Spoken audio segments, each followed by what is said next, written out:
Welcome to Creating Disney Magic with Lee Cockerell. Lessons in leadership, management, and customer service. You can create magic too. I'm your host, Jody Mayberry, and we are with the retired Executive Vice President of Walt Disney World, Lee Cockerell. How are you doing, Lee? Hey, good, Jody. Good to see you again, man. We haven't talked to each other for a while. Oh, I know. I've been on the road for a little bit, but I did see the announcement that came across from Disney and D23 about the next round of Legends. That's always a fun thing to watch, Lee. Do you pay attention to that, to who Disney makes Legends? Yeah, I read up on it and sent Joe Rody a note congratulating him, and that's quite something. I think he was pretty excited about it. Yeah, that's a big deal because one, just getting the Legend Award is huge, but then you look at the class, for lack of a better word, that Joe Rody's getting in with, and it's James Cameron, Harrison Ford. Who else do we got here? Well, Joe Rody, of course, John Williams. My goodness, how many iconic theme songs did John Williams do? And of course, Joe Rody. So that's pretty cool. Yeah, we're happy for him. That's great.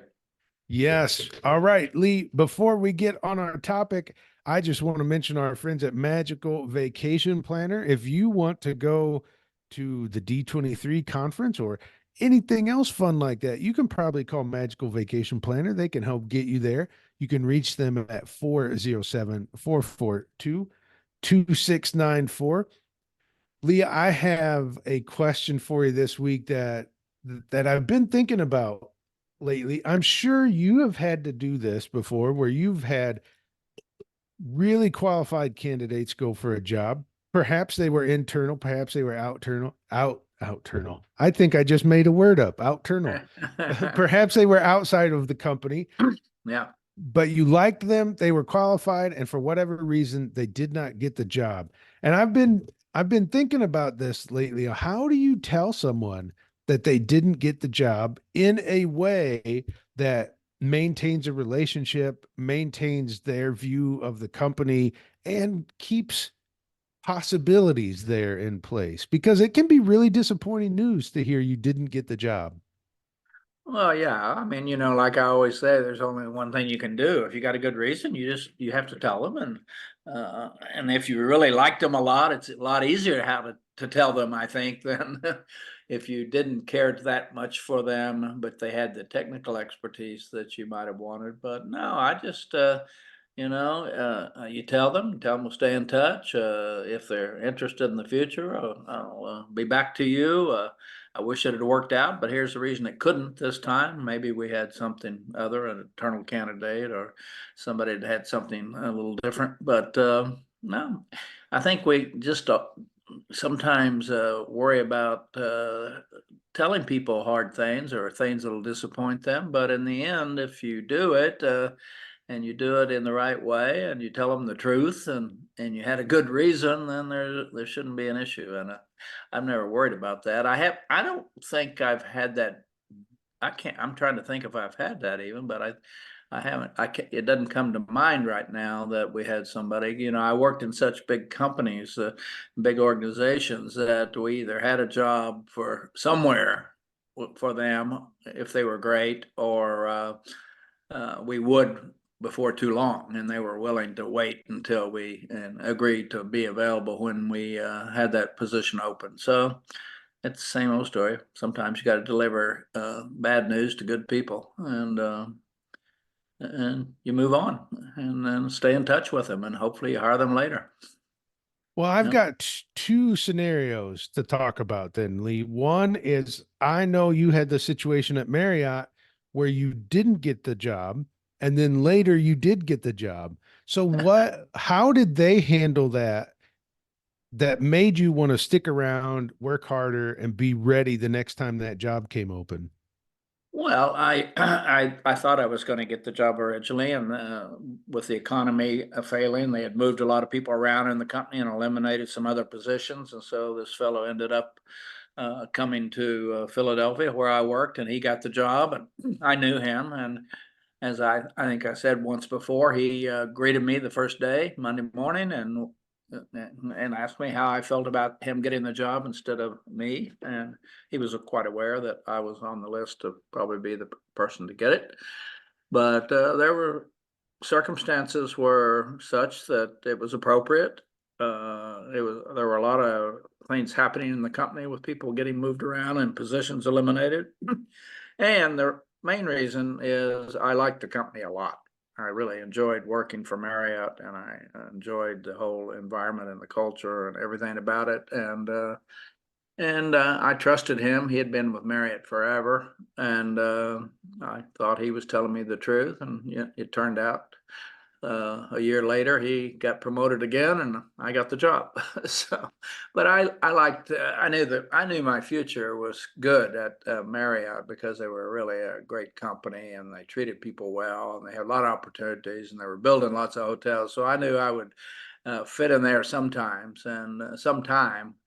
I mean, I think many people over their career always think it took too long for them to get the next promotion. I mean, it's like, hey, me, it's like your bonus is never big enough, your pay is never enough, and you don't get promoted fast enough. But that's reality. And if you got a great company with a lot of potential, it's probably the better thing is to stay there and play that out. And I did that, and so worked out fine. My next scenario, I know you have said that Carl Holtz is one of the best people you ever hired. Right. In that process, though, you talked about how you did one round of interviews and didn't pick anyone, did another round, didn't pick anyone. And you're kind of getting some pressure to fill that position. And you held out until you eventually came across Carl. So he was maybe, I think you said the 14th person you interviewed, 13th person. So Yeah, you 13 or had, 14. yeah, you had at least a dozen highly qualified candidates that interviewed for that job.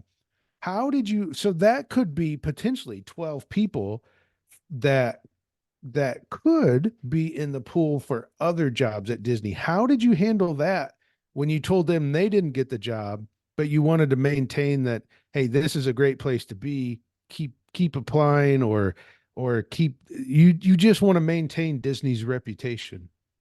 Yeah, I mean, I remember that and that incident particularly. I think as I went through the 13th, none of them really grabbed me. I mean, they were okay. They probably could have done the job, but not at the level I was thinking about as far as how difficult it is to fit in at Disney and come from the outside and into a big job, which Carl was going to have. And so one of them ended up over at Universal, and that turned out fine for him. And but I had learned by then I'm just going to take my time till I get the guy or the lady who is going to be not just okay, but it's going to be great. And Carl really had all of that finally, and I think we just all of us get too anxious sometimes to get it over with, get somebody hired and get them in position. But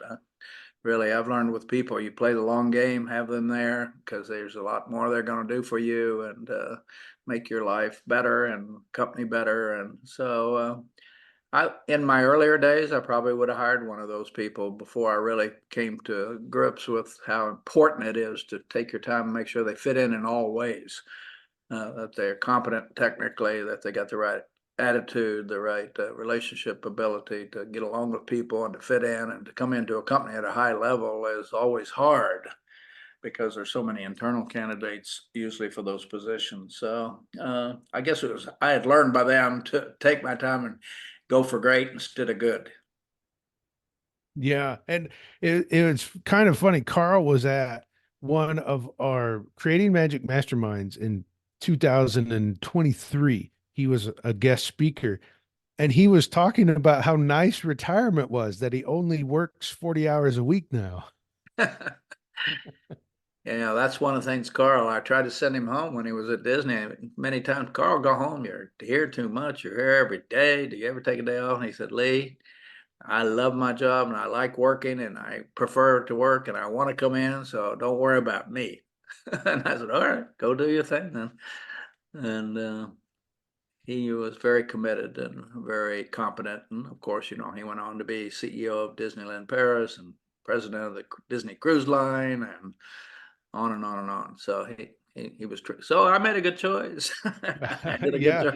I did a good job. Yeah. that's right. It turned out to be worth it to keep holding out until you came across Carl. Yeah, Well, exactly. over the years of this podcast, we've always turned to the corner drugstore as our example for the hypothetical. Although in my town of Port Townsend, we do have a corner drugstore that kind of fits this description we've always talked about.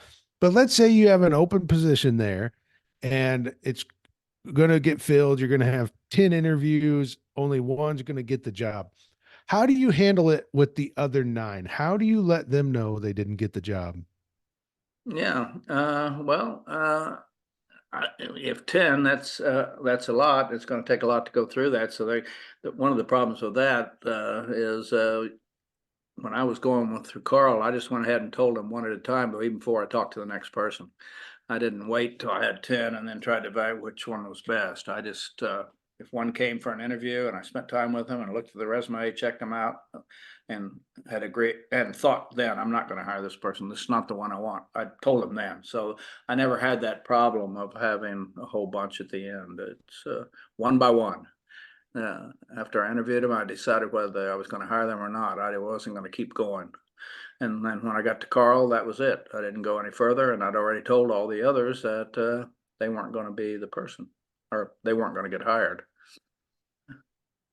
Yeah, that's interesting. I had not heard that part of the story before. Yeah, I think if you interview somebody and they're not, you know that it doesn't feel right, it's not the right person, you just go ahead and tell them. You keep going. I mean, I think a lot of people may want to think, well, I'll keep all of them on the hook, and then I'll pick one of them and tell them later. But that could be a month, 2 months. It depends how long you're going to go looking for the right person. So we moved right through it, had the interview, decided, and then moved to the next one. Yeah. Yeah, very good. Well, this has been an interesting twist. I've always wondered how would you would handle it, Lee, because I know you've done a lot of, in particular, higher level interviews than many of us have ever got the chance to do. So that's just been a topic I've always wondered about, how you told people they didn't get the job.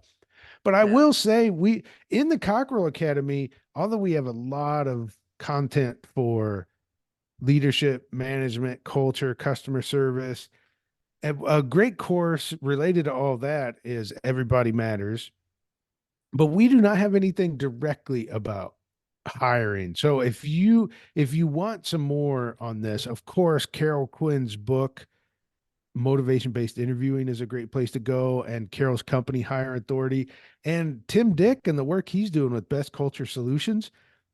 Tim and his team can certainly help out with this too. If you need a plan on what to do when you have job openings, reach out to Carol or Tim. I think either of them can help you. Or you could also get on Lee Cockerell's email list, and perhaps one of those topics will come up someday. So that's a great place to keep a watch too. Just go to leecockerell.com, and you can find me at jodymayberry.com. Until next week, go out and create magic for others.